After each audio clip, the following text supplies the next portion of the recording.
Hi there. Thank you so much for watching this week's video message. So, I'd like to talk today about dictation. We know this is a very important part of the Orton-Gillingham lesson plan. It's really where everything sort of comes together. It's the you do it portion of the gradual release of responsibility, right? And when we are looking at dictation, there are a couple of points in it that you really want to maximize your learning time.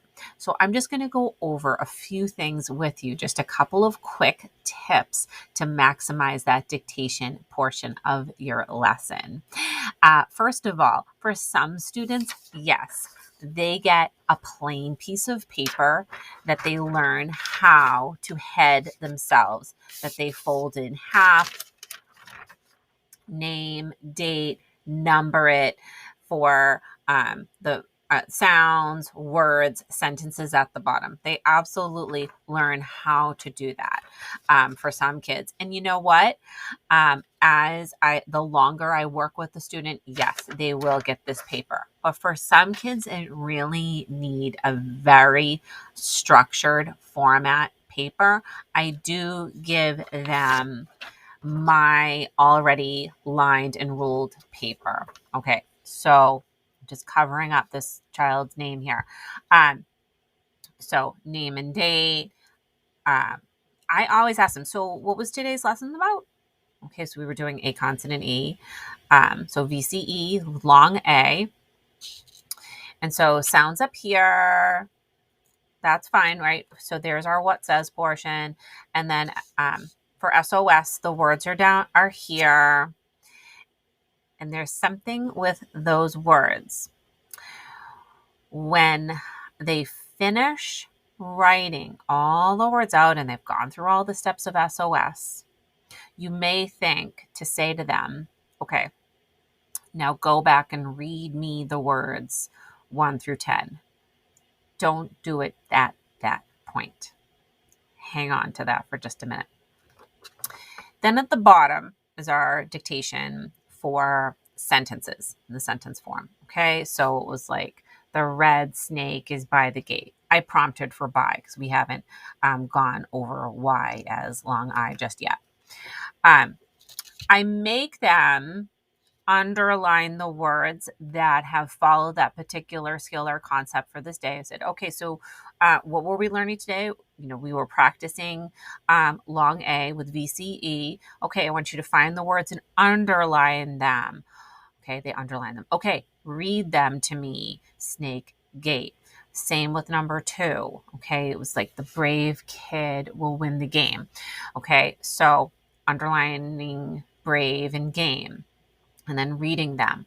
Okay, so now that the dictation portion, the sentence portion is over, then go back and have them read the words 1 through 10 to you. And why? Because it's a good little measure of just how much they've retained and just how much they're building towards mastery if there's a break in the action. We had SOS, we did the sentences, now go back to the words and then have them read them out loud. And they're not just reading them out loud for you. Stress that they're reading them out loud to themselves to instill really that independence and self-checking.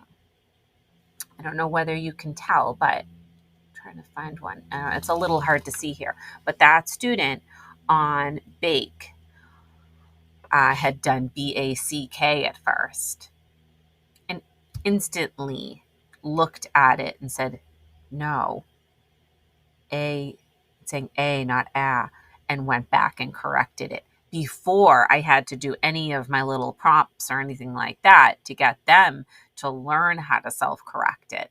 So that was really, really powerful for that student to be able to recognize it before I had to guide them to finding it.